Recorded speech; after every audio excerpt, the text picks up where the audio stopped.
Good morning dear students. Today our class starts by nucleoplasm. In the last class we have learned in detail about nuclear pore complex. Okay, plasm means something fluid in nature. Nucleoplasm means a fluid like substance that we can see inside the nucleus is called the nucleoplasm.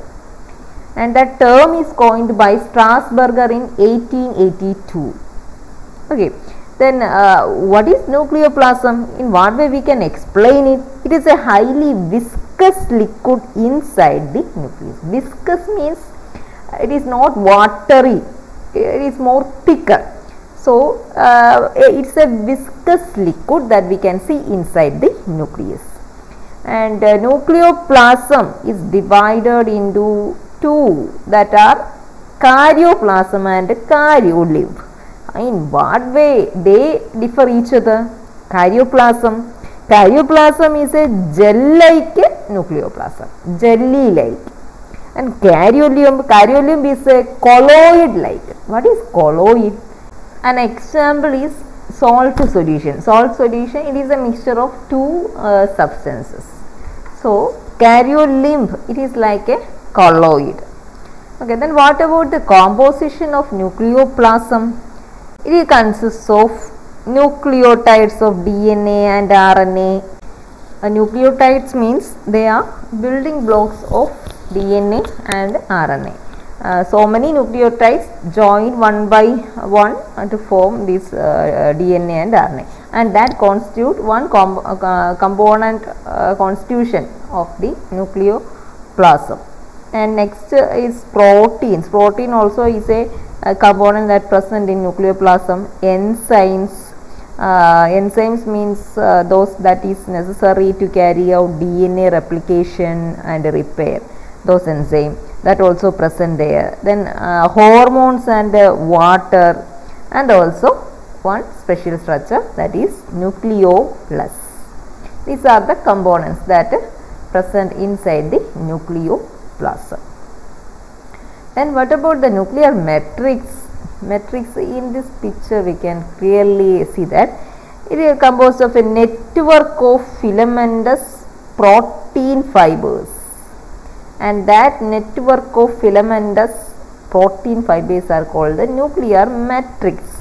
What is its purpose? It gives shape to the nucleus, and also it helps transcription and replication.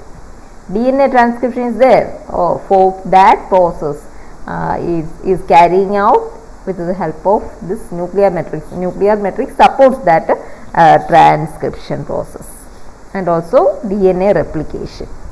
Then coming to the functions of nucleoplasm. It acts as a medium for suspending the nucleolar substructures. In nucleus, so many substructures are present. This nucleoplasm acts as a suspending medium for the nucleolar substructures. That is one function. Suspending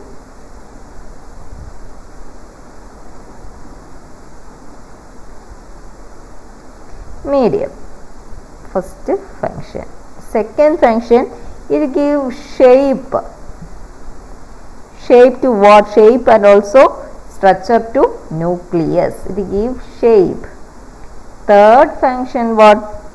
It helps in the transportation of materials, that is vital to the cell metabolism.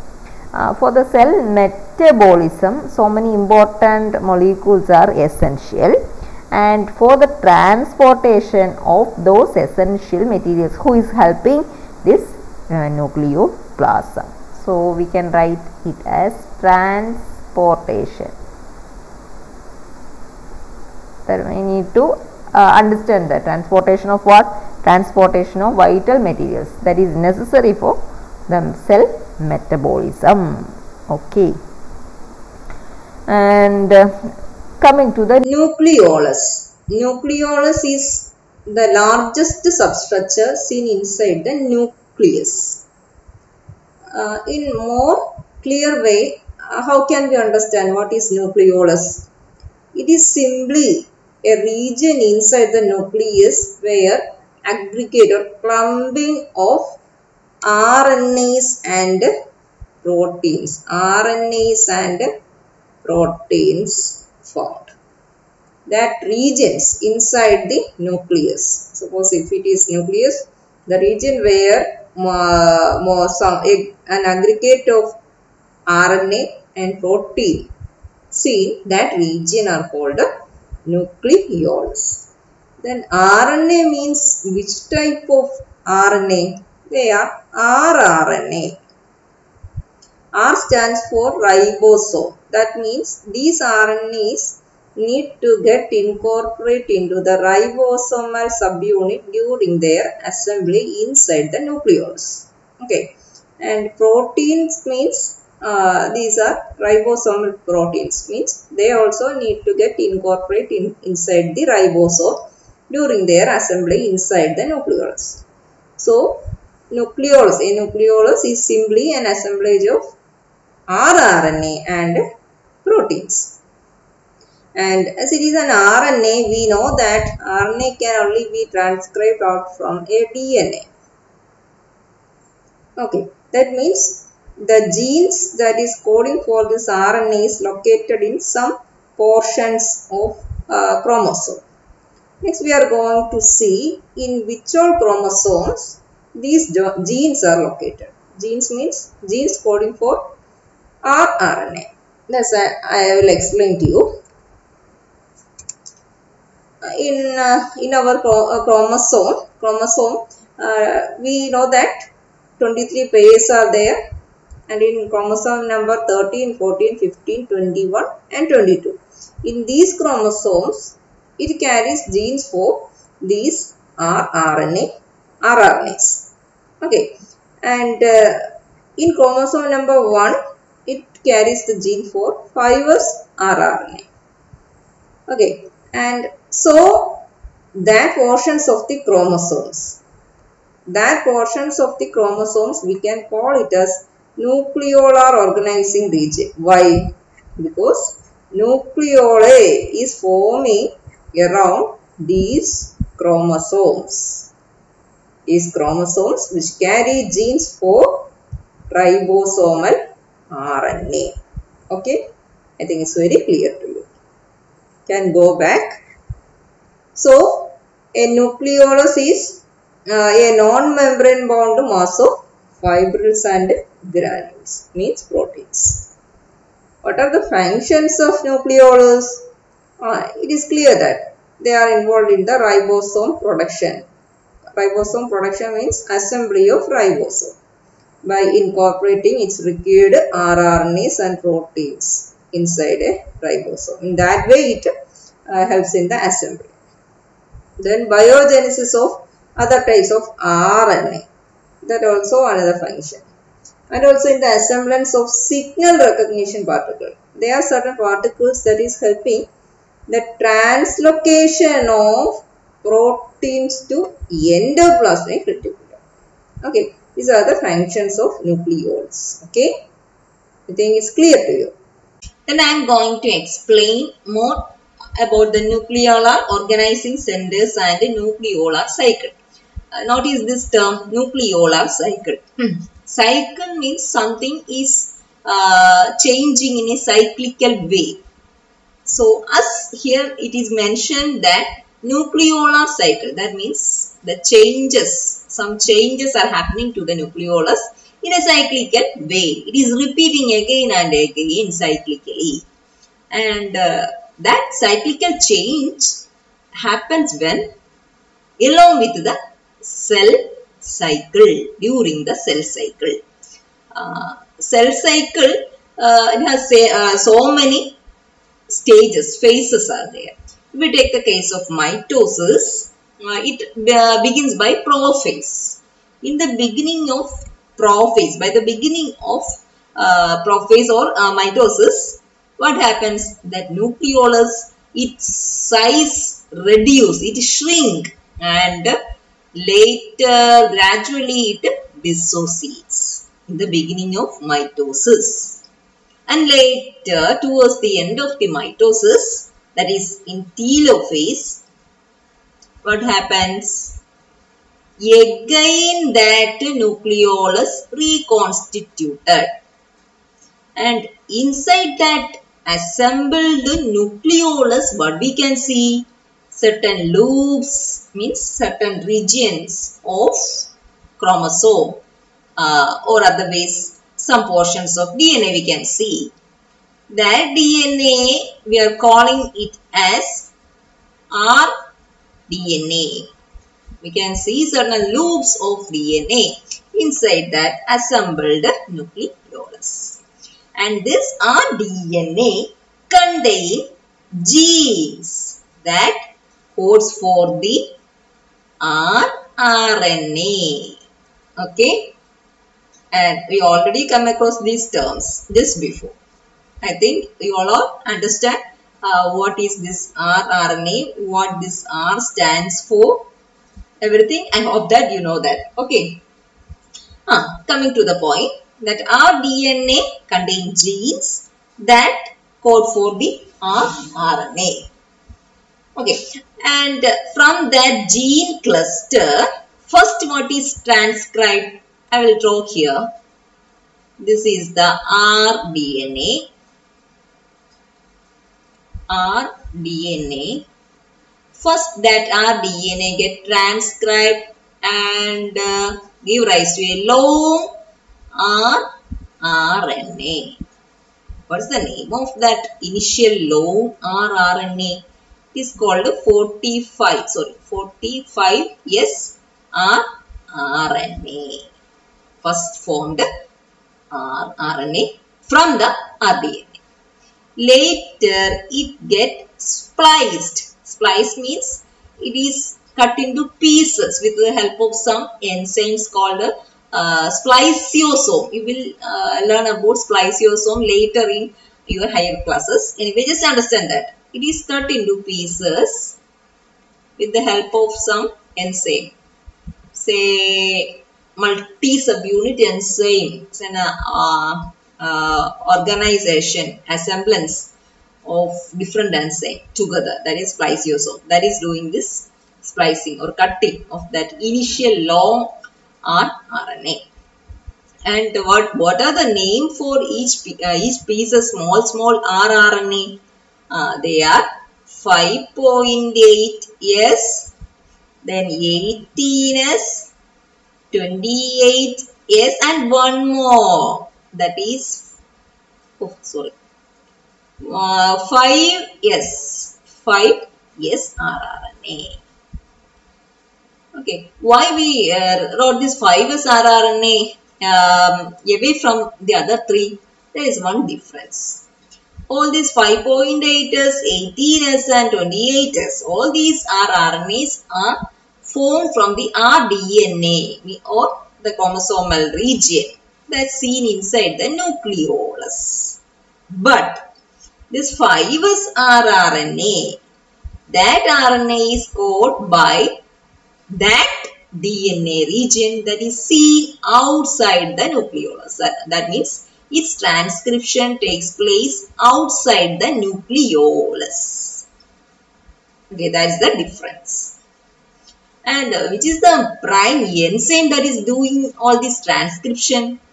In the case of these three rRNA or otherwise 45S rRNA, the transcription is carrying out by the enzyme RNA polymerase 1. But in the case of 5S rRNA, that transcription is done by the enzyme RNA polymerase 3. Okay. That generation of different types of rRNA we can see in this picture. Okay, this is one that aggregate of genes. It is giving rise to that primary long transcript, that is rRNA 45S, and that get again clade to small rRNA 18S, 5.8, 28S. In an easy way we can memorize on the name of all this rRNA. How we can memorize? First we need to write 5.8. This is the first type, and towards this left side of this 8, if we put 1, then it becomes the next type, that is the 80S rRNA. Then the third one, if we change this 1 to 2, then it becomes 28S. Okay, that's a simple way we can memorize all the different names of rRNAs. And the rRNAs that I mentioned to you now is all present in eukaryotes. That is what I am going to explain you next. Next we are going to see about the ribosome assembly, how the ribosome is assembling. We know that ribosome is a structure, is a cell organelle, consists of two subunits, a larger subunit and a smaller subunit. I will draw here. Okay, and each subunit has distinct rRNAs and proteins. Here also rRNA are present and proteins.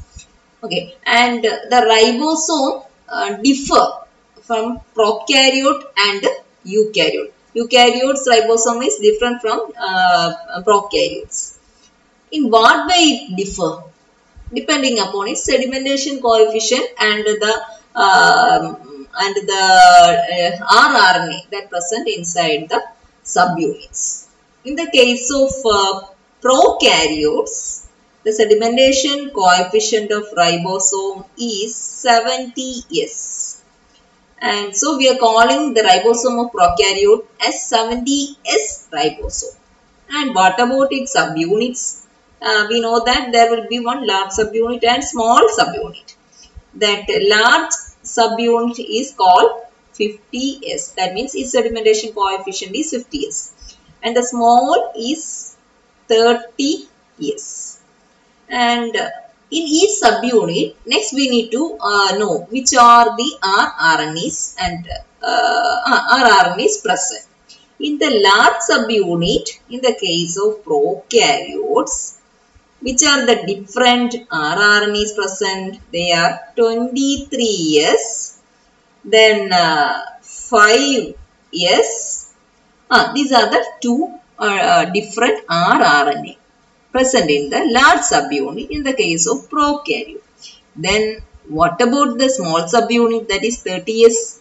In the case of 30S, the rRNA present is 16S rRNA. Okay, and these two RNA along with some protein get assembled and form the large subunit of larger ribosomal subunit of prokaryote.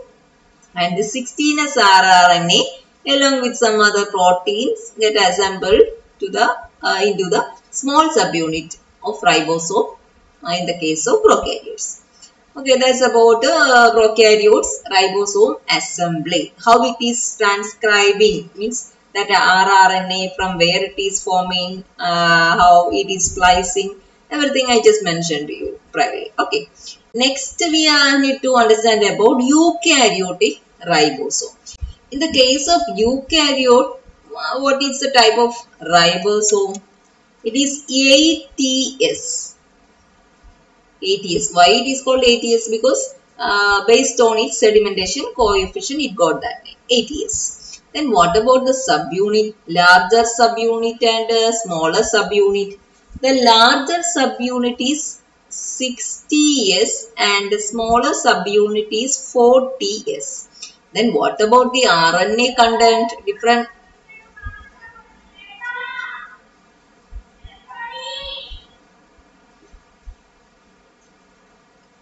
Then what about the rRNA content in each subunit?